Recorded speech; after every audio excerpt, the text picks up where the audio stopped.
Kiire elutempo juures võib tervislikult toitumine olla väljakutse, kuid nädalane toidukordade ettevalmistamine võib olla lahendus. Alustage sellega, et varuge aega pühapäeval või teie nädala vabapäeval, et valmistada ette mitu tervislikku eine.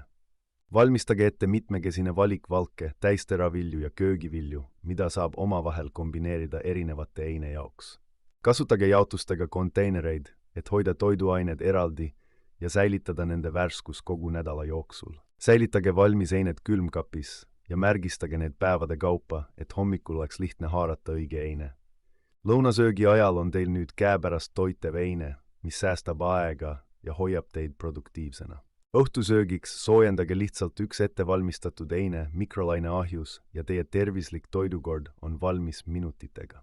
Võrreldes kiirtoidu ostmisega säästab see meetod nii aega kui ka raha, tagades samal ajal, et sööte tervislikumalt. Alustage juba sel nädalavahetusel ja nautige stressivaba, tervislikku toitumist kogu nädala jooksul.